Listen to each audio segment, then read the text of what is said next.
Hi, and welcome to another edition of Focus, brought to you by the Department of Disaster Management. I am Linton Leonard. Disasters, whether natural or man-made, can strike at any time, whether we're ready for them or not. Even with advance warning, a disaster can be overwhelming, and it's not always possible to communicate with family members or friends who may be at work or school when an emergency strikes. A little planning is always necessary, and it is something that we should put in practice in case you're in danger and you need help to protect you and your family, or even your business, in order to survive the worst disasters. But what kind of planning do we need to put in place? On our show today, we will go at length to discuss disaster plans and the importance of them here in the Virgin Islands. Let's take a break after these messages. We'll be right back.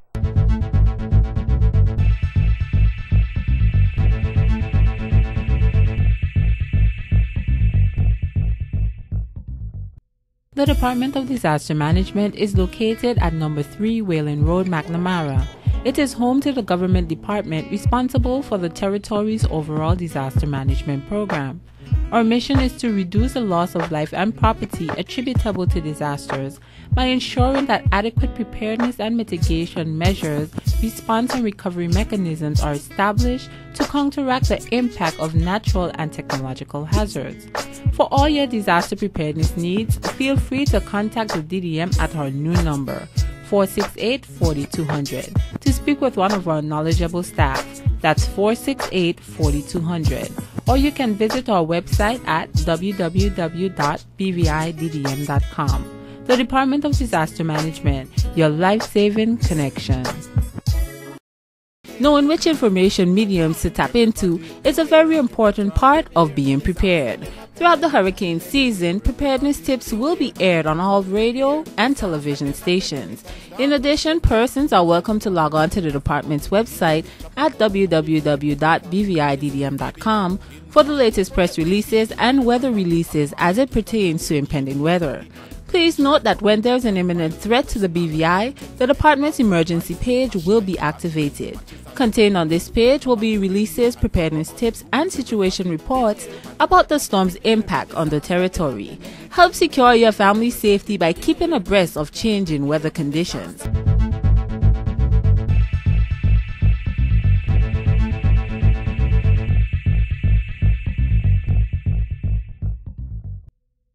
Welcome back to Focus. Today we're talking about disaster plans and how important it is for families and businesses in the Virgin Islands to have one. And with me is Ms. Shania Armstrong Davies, and she is an employee at the Department of Disaster Management. Hi Shania, how are you? Hello, I'm fine, thank you. Thank you for having me today. Oh, you're welcome. It's a pleasure to have you here. Can you tell us more about what you do at the Department of Disaster Management, your program area, and what it's responsible for? At the Department of Disaster Management, I'm the Planning and Preparedness Manager, and as such, I'm responsible for assisting government departments and critical private sector businesses in designing, developing, testing, updating, and implementing their disaster plans. Okay. Well, since we're talking about disaster plans, let me ask you, what is a disaster plan? A disaster plan is a written guideline or procedures used whether by a business or a family to prepare for any type of negative event. A disaster plan should be tailored to the common occurrences or the common hazards within those particular communities or your area, such as hurricanes, earthquakes, flooding, or fire. It is a tangible document that you use for a proactive measure that helps you to prepare before, during, after a hazard event. That's a disaster plan. And so, including all what you just said, what would be the primary objectives of a disaster plan? The primary objective of having a disaster plan is to allow your business to continue functioning during or amidst the chaos of a disaster. It's a business's way of having a plan B or a backup procedures to continue their operations. For individuals or family, it can think of it as having a guideline or safety procedures that they will follow in the event of such a negative disaster or hazard event.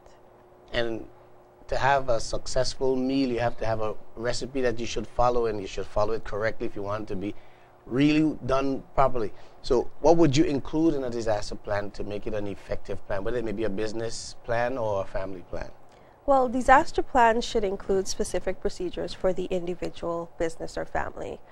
And we like to make sure that when you plan specifically for your milieu, your situation, your business, your family, because everyone or every business is different. So there may be specific things that you'll have to include. Basic components of the plan would be including procedures for all possible hazards or threats that you may face. And the planning outlines how you're going to prepare for, in some cases, prevent or react to those threats that you've identified. The disaster plan should be a plan of action, right, prior to a disastrous event, during a disaster event, or after a disaster event, laying out those procedures that you will follow. At the DDM, we call that comprehensive disaster planning, in which you plan for all phases of the cycle.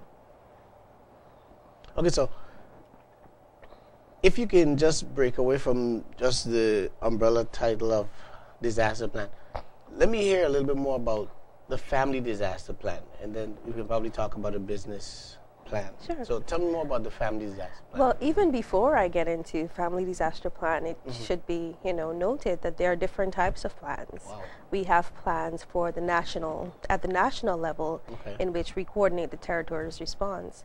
There are plans for churches as well that churches can design. There are plans for businesses and families as well. Now, in speaking about the family disaster plan, in designing your specific disaster plan, you should consider all of the hazards or threats that are common to your area, and you document how you will prepare for, prevent, react to these hazards.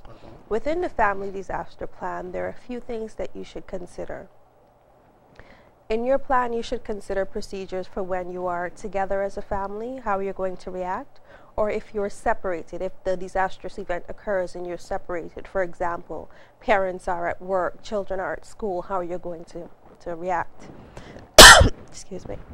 With the family disaster plan, having one in place actually helps to alleviate the fears that are common when the disaster situation occurs, because persons will know this is what we've agreed to, this is what mom and dad has said, or this is what I've told my children how we're going to react.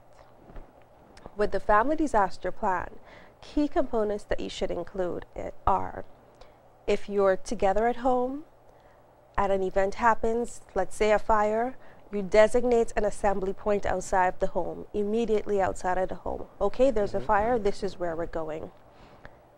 If it's a situation that is requiring you to leave your home or leave your neighborhood, designate an assembly point like a nearby hotel. This event has occurred, here's where we're going. In your plan, you should have 2 points of contacts. If you're separated, if you're at work or at school and there's an earthquake or there's another hazardous event, designate a point of contact. Let your children know, if this happens and you're at school, call this number. Right. We will also call this number. We will give them our basic information. If we're fine, if we're injured, this is where we're located and we're hoping to be there or to collect you at X time. Leave basic information with that point of contact. Ensure that the children or yourself have the names and addresses and every telephone number possible for that point of contact. Okay. It's advised that you have 2 points of contact, a primary and an alternate, just in case you're not able to get onto your primary contact. I hope I'm making sense with all You're of making this. sense, definitely. Actually, it's an eye-opener for me. So go So, ahead. in having or practicing those things, having the key points of contact, having the key assembly points, children know, well, this is what we can do. You know, if such and such happens, I can contact this individual and they will let my parents know. You know, because if there is a widespread disastrous event on the island, it's very unlikely that our local telephone communications will still be functioning.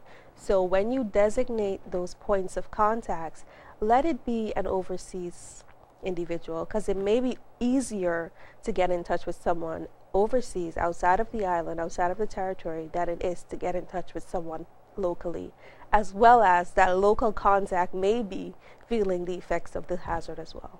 Let me just interject there with a question. as you mentioned, in your plan, you should, as a family in a family plan, you should have a point of contact, telephone. And you also mentioned that there's a strong possibility that telephone system or services might be down. Local services. Local services. So, including in your plan, you should have a backup to that plan of getting into contact with your parents or loved ones. Okay. Think of it simply as when we did the tsunami drill last year with students, we were playing it that certain systems were down. Right. That's how we did this scenario. There were schools that evacuated throughout the island.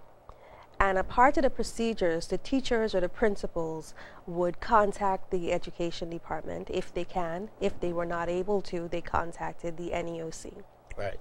And we also advise that you limit the number of calls that you're making locally because the system is going to be burdened. Right. So if that one individual is designated to contact the EOC and the Emergency Operations Center, right. Thank you. EOC, and let those officers know, I'm from X school, these are the children that I've accounted for, these are the ones that are ill. The children can also have their messages prepared. This is who I need you to get in contact with because my parents told me in such a situation I should call this person and let them know. Wonderful. Messages can be passed via that option. Wonderful. And that's just the business, the family side, but there's so much more for the family side because it should be tailored specifically to that family and the environment and your location and all of that. Right. So and you should also discuss as a family, if a family member is injured, what are you going to do? Right. This is if you're together. If a family member is injured, let the children know if mom falls down or if dad falls down and you're home alone, here's who you need to contact in such a situation. You should also say in certain circumstances, authorities may ask you to shelter in place. Let your children know procedures for hurricanes, procedures for earthquakes. If there's an earthquake, what do we do? We're at home together as a family. What needs to be done? Even evacuation routes within your community, you need to consider those and let the children know this is what's going to happen if we have to evacuate, and this is how we're going to do it together as a family. Discussing these things with our kids help them to feel less afraid when they're faced with the situation because they would know exactly how to react. Right. And also consider your pets because on the island we do not allow pets in shelters. Oh, wow. So you need to consider options for your pets as well. And what would some of these options be with the lack of cooperation from the shelters locally? Well, it's not necessarily a lack of cooperation more than a health hazard. Oh, okay. As well as, in some cases, a nuisance hazard. Gotcha. So, in most cases, because there may be the animal shelter that you can speak to for more information about that. Right. And if not, and all else fails, we ask that you leave the animals within the home in a safe or secure area and provide them with as much water and food as possible that you can leave with them. Well, I would imagine that some of the ingredients of a family plan would be the same ingredients for a business continuity plan, but all be distinct. What would be the difference between both of them? Or what are some of the things that we need to look at or pay more attention to for the business continuity plan? Well, regarding business continuity planning, I know it can be a little overwhelming for some businesses because you're looking at the scale of your operations, you're looking at your employees. Some of us may have 2 to 5, others may have 50 to hundreds. Right. So it's looking at a scale like that, you have to plan a little more specific. And I like to say that there are 5 basic points that you can use to start off with. And these would include identifying the nature of your organization and its essential groups. That's 1. 2, you identify those threats to your organization, the same as you would do within a family plan. Right. Step 3 would be plan how you're going to mitigate and respond to those threats, similar as within a family plan. Step 4, you implement some of those mitigative or proactive or protective measures. And step 5, document procedures for responding to those threats if you actually have to face them. So in examining those steps in length, Let's say, for example, when you identify the nature of your organization, you ask yourself, what type of organization do I have? Is it emergency? Is it administrative? Is it financial? For example, John works at a complaints firm. The nature of his job is going to be mostly administrative. So his critical or his essential groups are going to be his administrative staff and his support staff, his complaints officers, right? Yeah. In step 2, if you identify the threats to your organization, let's say John finds himself, he works in an office that is located in a floodplain, it's a low-lying area, and he's also next to a popular fast food restaurant. So 2 of his primary threats may be the threat of a fire as well as the threat of flooding. If we go on to step 3, plan how you can mitigate and respond to those threats. One of the ways John can plan is he can put his critical documents, his very important documents, in fireproof cabinets. He can lift things off of the shelves. You know, he can have waterproofing in some areas. And if all else fails and he is faced with a threat of flooding, what are some of those response or measures that what are some of the procedures that he would use for responding to the flood? That needs to be documented in the plan as well. Right. So, like the family plan, the business continuity plan should be tailored based on your environment, your location, Yes. your threats. Yes. And a business continuity plan looks at how do you continue your operations even after you're faced with all of this chaos happening. And that is critical because we are very driven based on commerce here in the BVI. If some of our businesses are out of commission for 24 hours, 48, a week, it can be very damaging to the economy. So having businesses document their plan, it helps them to actually look at, how do we continue our operations? Do we have alternate sites? Do we back up and restore our records or have mirror sites for our records? And those are some of the things that businesses can look at. So for businesses that are in the offshore industry, who work with other countries on a daily basis, it would be a smart thing to have a business plan. Correct. So that if anything happened to your physical infrastructure, you may have a backup. Correct. All right. So it's really important. It's really important. Yes. Really important. So as a concerned parent or a concerned citizen, what should I do or what should I say to encourage schools, encourage other businesses about the importance of having a business continuity plan? I mean, I have to stress on the part of as a concerned parent, because we all know that our kids are out there at schools. We might have a family plan, but that school might not have a family plan. So what should we say to the school or these organizations that are family or friends working or go to school? Well, I'm glad that you mentioned that because another type of planning would be a school emergency plan as well. Right. And persons should know that disaster preparedness is your responsibility. The onus is on you to ensure your safety. As a concerned parent, what you can do as part of your Parents Teachers Association, you can ensure that your school develops a plan. If your school has not, you can work with them in terms of documenting some of the procedures that you would like to see the school do when they are practicing drills for particular hazards. At the Department of Disaster Management, we have a plethora of information on planning available on our website, which is www.bviddm.com, and persons can use these tools. There are also a few disaster plan templates, and I use the term template very loosely because disaster planning is not something that you can fit into a template. It's not a fill-in-the-blank document. The templates are just a tool to help guide you and trigger some of your thought processes so that you'll know, okay, I should be thinking about this, that, or the other. And like you say, you have to tailor it based on your threats, so what you're exposed to, environment. And even if it's a situation of terrorism, you have to include. Even those things. So persons who live on the hill would have a different plan from persons who live in the valley, you know, or live close to a beach. It's just a little different like that.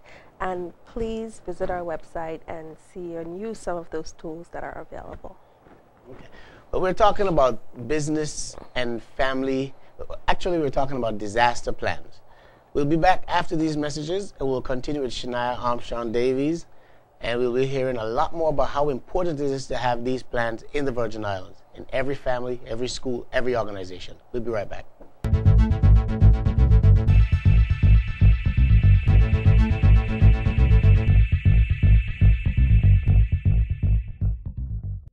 The Department of Disaster Management is located at number 3 Wayland Road, McNamara.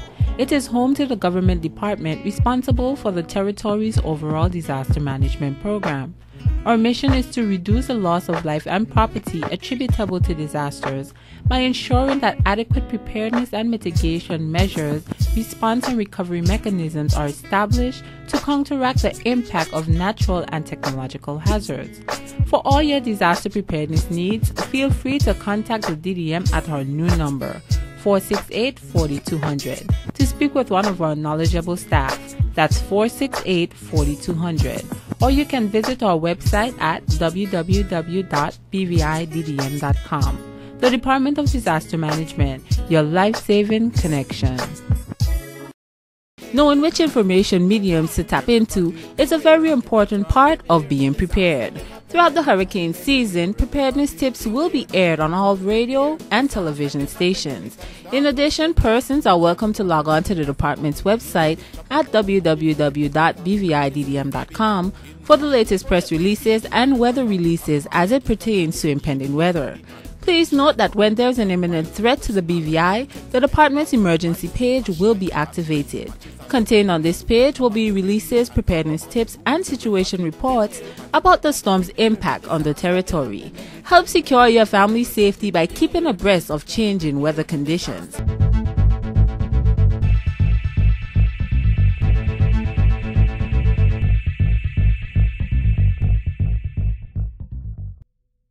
Welcome back to Focus. Today we're talking about disaster plans. And in our first half, we've heard a lot about how we can have an effective plan, whether it may be for the businesses, for your school, for your church, or for your family. With me, Shania Armstrong Davies, and she will continue to tell us more about how important it is to have such a plan in every organization in the Virgin Islands. Ms. Davies, after you've created a plan, what do you do? Even before I answer that question, I need to just, reaffirm that in the BVI, we are geographically positioned in which we're faced with a number of hazards, which are just hurricanes, earthquakes, tsunamis, flooding. Those are all real and possible threats to us. And those are just the natural hazards. There are other man-made or human-induced hazards as well that we can look at. Therefore, we should plan. And after you have planned, you should practice, you should implement, you should update. After you've designed your plan, you try to put in those proactive or mitigative measures that you've designed.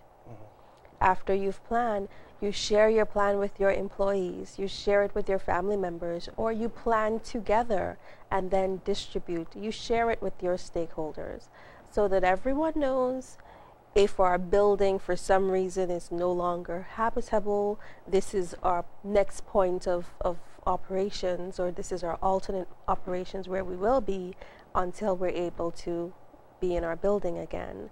So after you've designed your plan, you share it.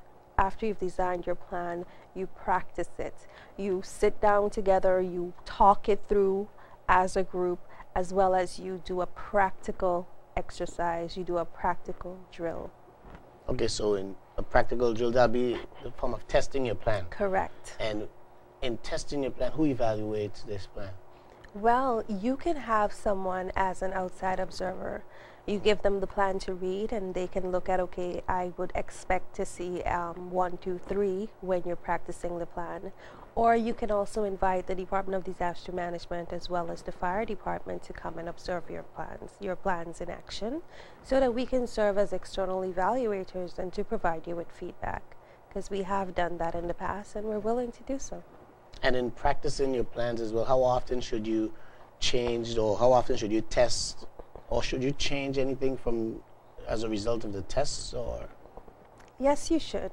Because disaster plans are not static documents. They should be dynamic. They should be ever-changing. And after you've tested your plan, you may see this is not a very practical approach, or this doesn't work really well and we need to update the plan. You update your plan after you've tested it, you've updated it after an actual event, and you also update it once you have like a turnover in staff, because different persons may have different roles or different functions after a while. So the plan should be ever changing. We try to advise update it at least once a year. Test it at least twice a year. Okay, that's what I was about to ask.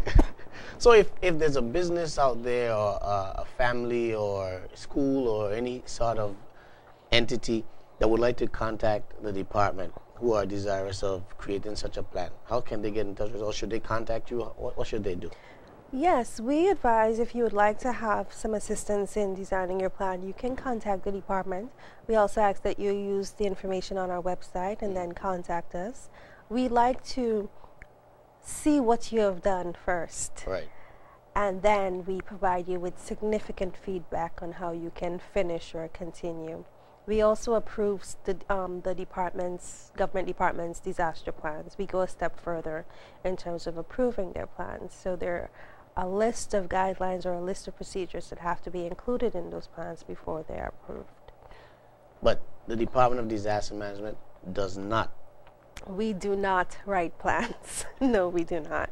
Okay. We assist you in drafting your plans. We provide you with the information, and you together with your team, you would draft your plans and we would review them and provide you with feedback.